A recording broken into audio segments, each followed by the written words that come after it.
To the hesitating purchaser.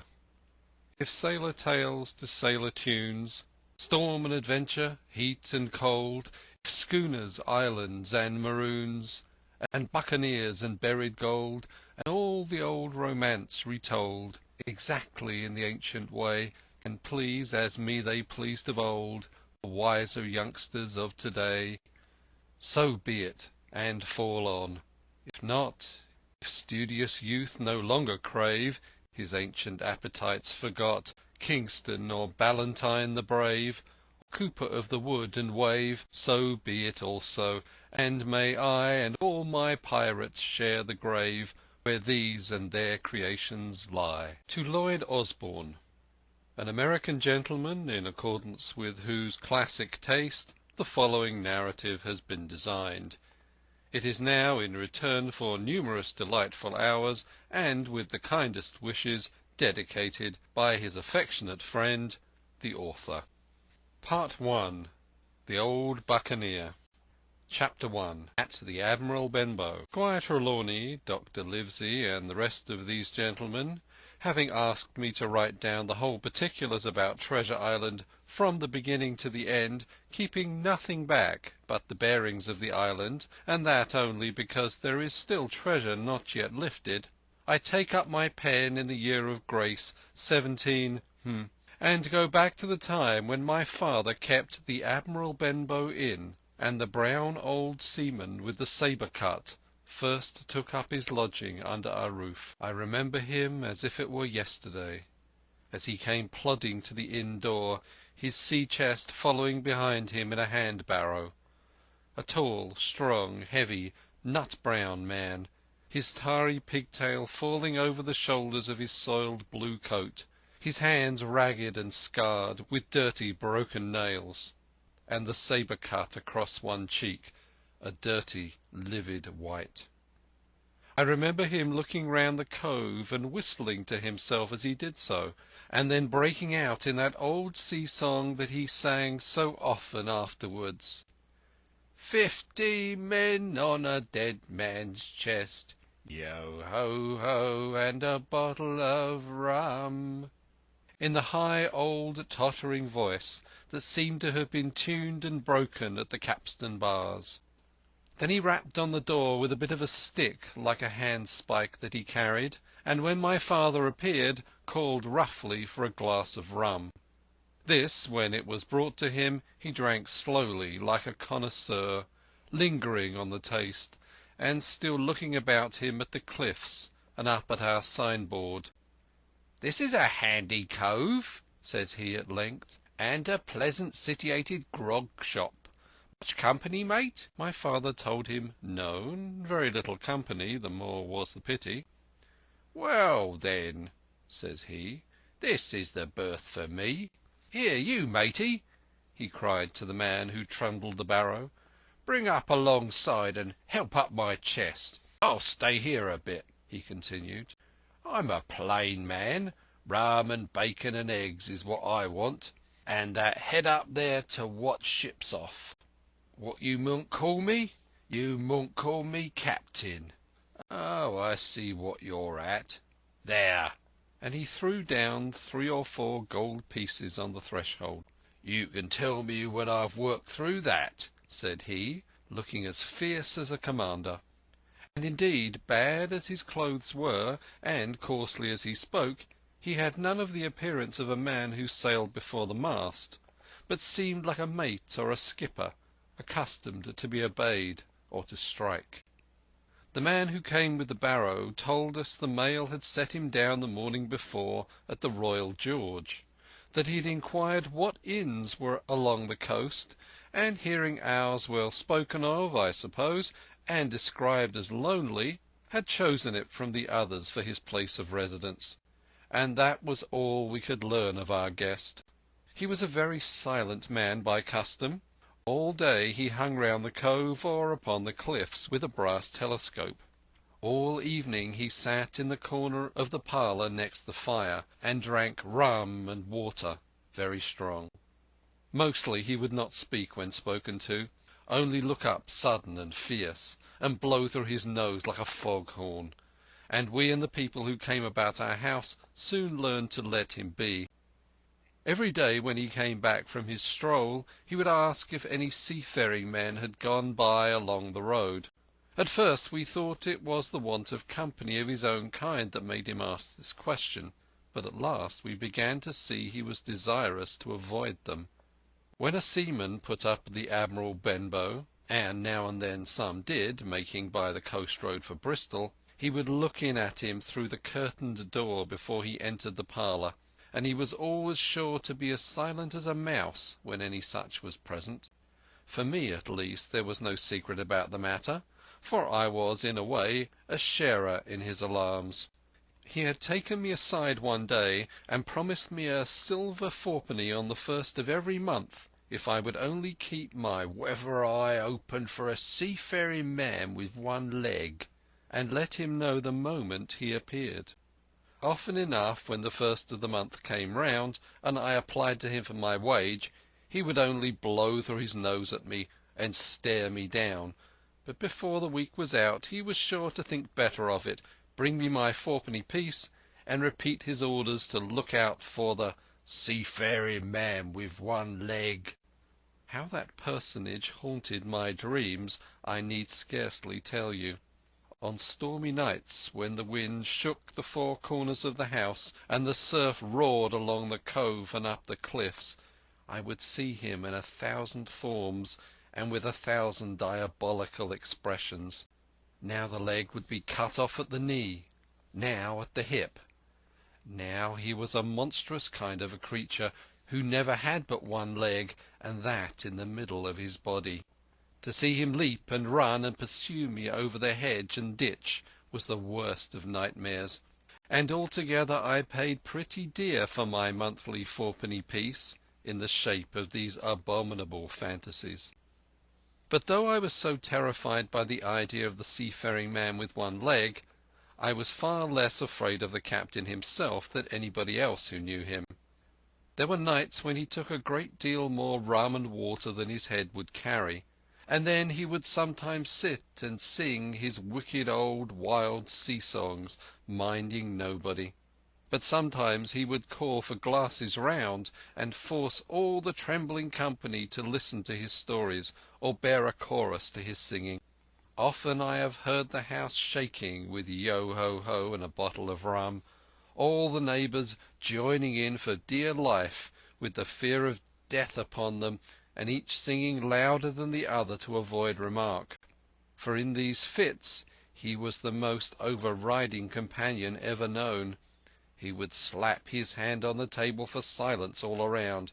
He would fly up in a passion of anger at a question, or sometimes because none was put, and so he judged the company was not following his story. Nor would he allow any one to leave the inn till he had drunk himself sleepy and reeled off to bed.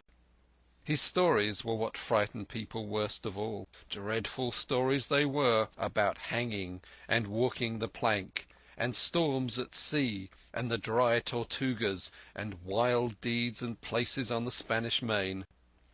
By his own account he must have lived his life among some of the wickedest men that God ever allowed upon the sea, and the language in which he told these stories shocked our plain country people almost as much as the crimes that he described.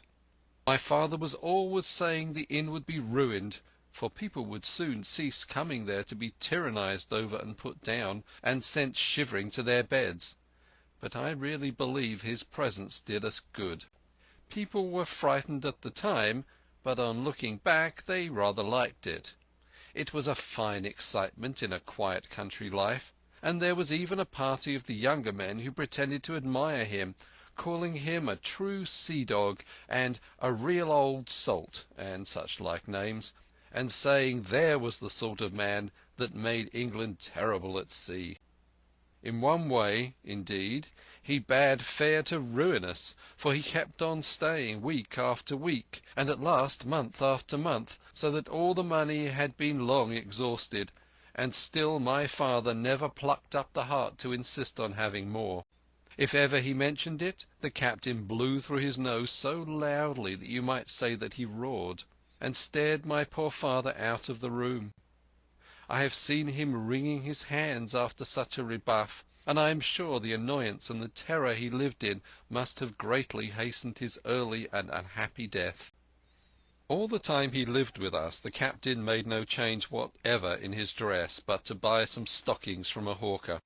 One of the cocks of his hat having fallen down, he let it hang from that day forth, though it was a great annoyance when it blew. I remember the appearance of his coat, which he patched himself upstairs in his room, and which, before the end, was nothing but patches. He never wrote or received a letter, and he never spoke with any but the neighbours, and with these, for the most part, only when drunk on rum. The great sea-chest none of us had ever seen open. He was only once crossed, and that was toward the end, when my father was far gone in a decline that took him off. Dr. Livesey came late one afternoon to see the patient, took a bit of dinner from my mother, and went into the parlour to smoke a pipe until his horse should come down from the hamlet, for we had no stabling at the old Benbow. I followed him in, and I remember observing the contrast. The neat, bright doctor, with his powder as white as snow, and his bright black eyes and pleasant manners, made with the coltish country folk, and above all that filthy, heavy, bleared scarecrow of a pirate of ours, sitting far gone in rum, with his arms on the table. Suddenly he, the captain that is, began to pipe his eternal song. 15 men on a dead man's chest, yo-ho-ho, and a bottle of rum. Drink and the devil have done for the rest, yo-ho-ho, and a bottle of rum. At first I had supposed the dead man's chest to be that identical big box of his upstairs in the front room, and the thought had been mingled in my nightmares with that of the one-legged seafaring man. But by this time we had all long ceased to pay any particular notice to the song. It was new that night to nobody but Dr. Livesey, and on him, I observe, it did not produce an agreeable effect, for he looked up for a moment quite angrily before he went on with his talk to old Taylor, the gardener, on a new cure for rheumatics. In the meantime the captain gradually brightened up at his own music, and at last flapped his hand upon the table before him in a way we all knew to mean silence. The voices stopped at once, all but Dr. Livesey's. He went on as before, speaking clear and kind, and drawing briskly at his pipe between every word or two. The captain glared at him for a while, flapped his hand again, glared still harder, and at last broke out with a villainous oath. "Silence there between decks!" "You were addressing me, sir?" said the doctor, and when the ruffian had told him with another oath that this was so, replied, "I have only one thing to say to you, sir, that if you keep on drinking rum, the world will soon be quit of a very dirty scoundrel." The old fellow's fury was awful. He sprang to his feet, drew and opened a sailor's clasp knife, and, balancing it open on the palm of his hand, threatened to pin the doctor to the wall. The doctor never so much as moved. He spoke to him as before over his shoulder, and in the same tone of voice, rather high, so that all the room might hear, but perfectly calm and steady. "If you do not put that knife this instant into your pocket, I promise, upon my honour, you shall hang at the next assizes." Then followed a battle of looks between them, but the captain soon knuckled under, put up his weapon, and resumed his seat, grumbling like a beaten dog. "And now, sir," continued the doctor, "since I now know there's such a fellow in my district, you may count I'll have an eye upon you day and night. I'm not a doctor only, I'm a magistrate, and if I catch a breath of complaint against you, if it's only for a piece of incivility like tonight's, I'll take effectual means to have you hunted down and routed out of this. Let that suffice." Soon after, Dr. Livesey's horse came to the door, and he rode away. But the captain held his peace that evening, and for many evenings to come. End of Chapter 1. Chapter 2. Black Dog appears and disappears. It was not very long after this that there occurred the first of the mysterious events that rid us at last of the captain, though not, as you will see, of his affairs. It was a bitter cold winter, with long hard frosts and heavy gales, and it was plain from the first that my poor father was little likely to see the spring. He sank daily, and my mother and I had all the inn upon our hands, and were kept busy enough without paying much regard to our unpleasant guest. It was one January morning, very early, a pinching, frosty morning, the cove all grey with hoar-frost, the ripple lapping softly on the stones, the sun still low and only touching the hilltops, and shining far to seaward.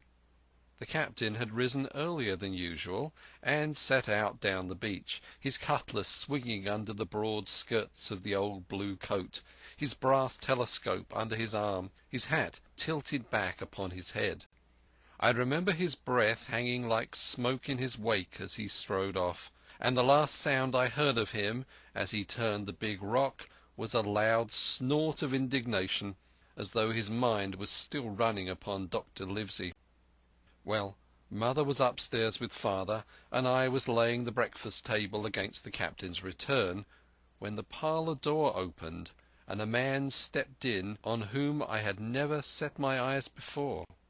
He was a pale, tallowy creature, wanting 2 fingers of the left hand, and though he wore a cutlass, he did not look much like a fighter.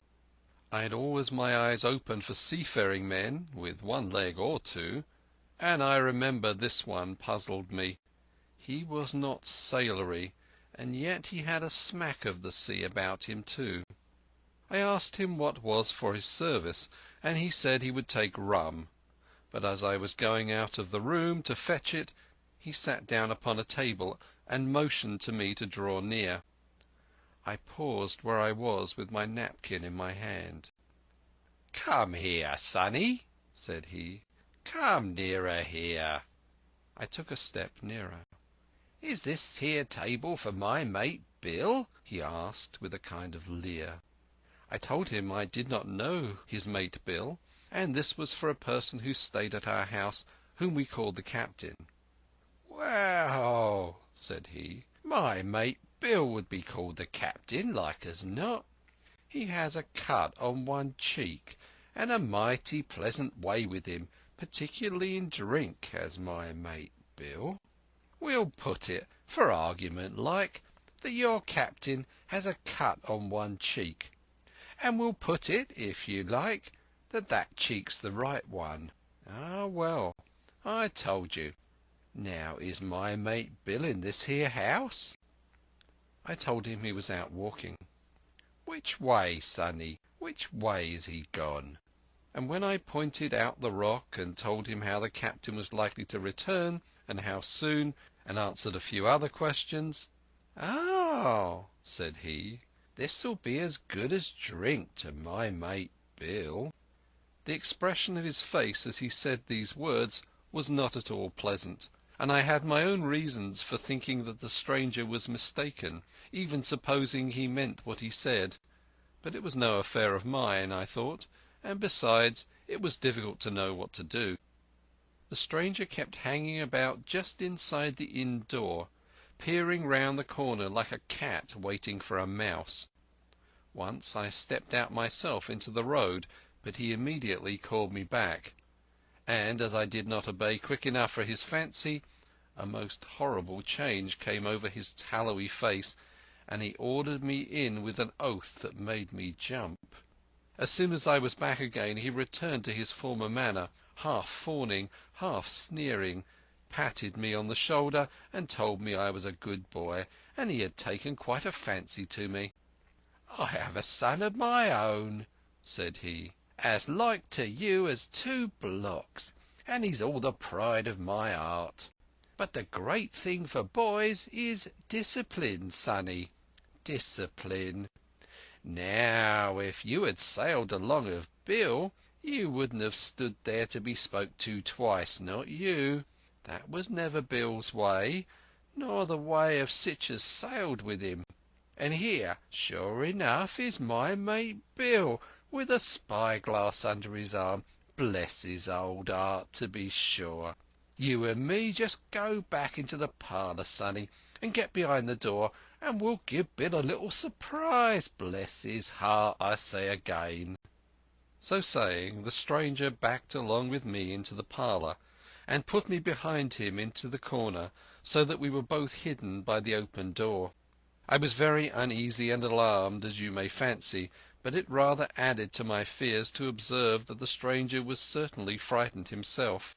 He cleared the hilt of his cutlass and loosened the blade in the sheath, and all the time we were waiting there he kept swallowing as if he felt what we used to call a lump in the throat. At last in strode the captain, slammed the door behind him without looking to the right or left, and marched straight across the room to where his breakfast waited him. "Bill," said the stranger, in a voice that I thought he had tried to make bold and big. The captain spun round on his heel and fronted us. All the brown had gone out of his face, and even his nose was blue, and he had the look of a man who sees a ghost, or the evil one, or something worse, if anything can be. And upon my word I felt sorry to see him all in a moment turn so old and sick. "Come, Bill, you know me. You know an old shipmate, Bill, surely," said the stranger. The captain made a sort of gasp. "Black Dog," said he. "And who else?" returned the other, getting more at his ease. "Black Dog as ever was, come for to see his old shipmate Billy at the Admiral Benbow Inn. Oh, Bill, Bill, we have seen a sight of times, us two, since I lost them 2 talons," holding up his mutilated hand. "Now look here," said the captain. "You've run me down. Here I am. Well then, speak up. What is it?" "That's you, Bill," returned Black Dog. "You're in the right of it, Billy. I'll have a glass of rum from this dear child here, as I've took such a liking to, and we'll sit down, if you please, and talk square, like old shipmates." When I returned with the rum, they were already seated on either side of the captain's breakfast table. Black Dog next to the door, and sitting sideways so as to have one eye on his shipmate and one, as I thought, on his retreat. He bade me go and leave the door wide open. "None of your keyholes for me, sonny," he said, and I left them together and retired into the bar. For a long time, though, I certainly did my best to listen. I could hear nothing but low gabbling, and at last the voices began to grow higher, and I could pick up a word or two, mostly oaths, from the captain.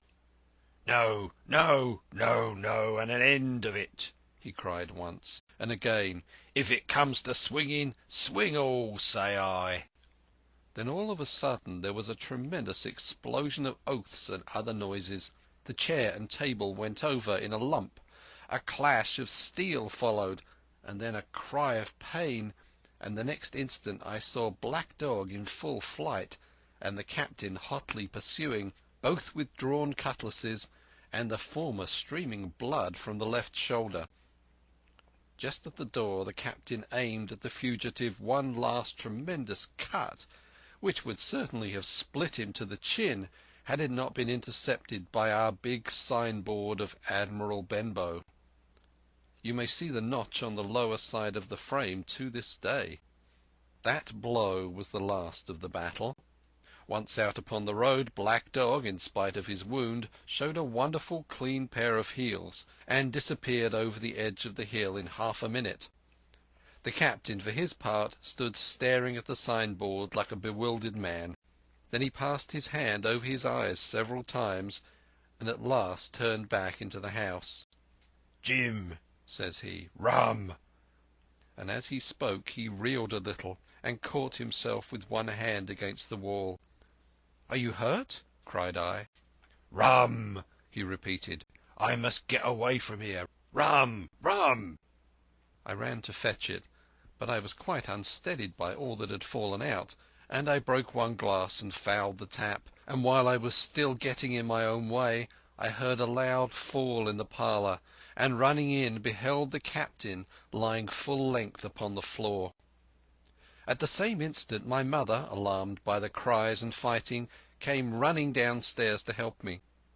Between us we raised his head. He was breathing very loud and hard, but his eyes were closed, and his face was a horrible colour. "Dear, dearie me!" cried my mother. "What a disgrace upon the house! And your poor father sick!" In the meantime we had no idea what to do to help the captain, nor any other thought but that he had got his death hurt in the scuffle with the stranger. I got the rum, to be sure, and tried to put it down his throat, but his teeth were tightly shut, and his jaws as strong as iron. It was a happy relief to us when the door opened, and Dr. Livesey came in on his visit to my father. "Oh, doctor," we cried, "what shall we do? Where is he wounded?" "Wounded? A fiddlestick's end," said the doctor. "No more wounded than your eye. The man has had a stroke, as I warned him. Now, Mrs. Hawkins, just you run upstairs to your husband and tell him, if possible, nothing about it. For my part, I must do my best to save this fellow's trebly worthless life. And, Jim, you get me a basin." When I got back with the basin, the doctor had already ripped up the captain's sleeve and exposed his great sinewy arm. It was tattooed in several places. "Here's luck," "A fair wind," and "Billy Bones his fancy" were very neatly and clearly executed on the forearm, and up near the shoulder there was a sketch of a gallows and a man hanging from it, done, as I thought, with great spirit. "Prophetic," said the doctor, touching this picture with his finger.